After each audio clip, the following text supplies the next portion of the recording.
کیا عورت کے زیر ناف بال صاف کرنے کے لیے ریزر یا کینچی کا استعمال کرنا منع ہے؟ اگر کسی عورت کو کریم سے الرجی ہوتی ہو تو وہ کیا کرے؟ ایسا کچھ بھی منع نہیں ہے. یہ بالکل من گھڑت بات ہے کہ جنازہ بھاری ہو جاتا ہے لوہا لگانے سے.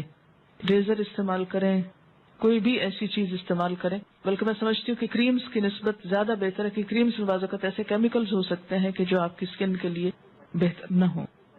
آپ کو پتہ ہے حدیث میں کیا الفاظ آتے ہیں؟ میں نے آپ کو پہلے بھی سنائے تھے. حلق الآن و نطف الابط. ابھی بھی یہ لفظ گزرے ہیں نطف الابط.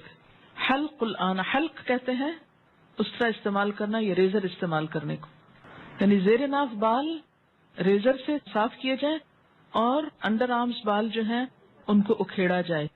بہت سے لوگ شروع میں ہی جب بال نرم ہوتے ہیں بچیوں کو تو بتا دیتے ہیں، پھر وہ نکلتے بھی بہت کم ہے. یعنی ویکسنگ جس کو آپ کہتے ہیں، ویکس استعمال کی جائے انڈر آرمز کے لیے. لیکن اگر تکلیف ہوتی ہو تو مجھے یہ سمجھ میں نہیں آتی کہ باقی سب جگہوں کی تکلیف نہیں ہوتی، لیکن جہاں سنت کا معاملہ وہاں تکلیف ہوتی ہے. یہ پسندیدہ ہے، اگر نہیں تو انڈر آرمز بھی اگر آپ ریزر استعمال کرنا چاہیں تو کر سکتے ہیں.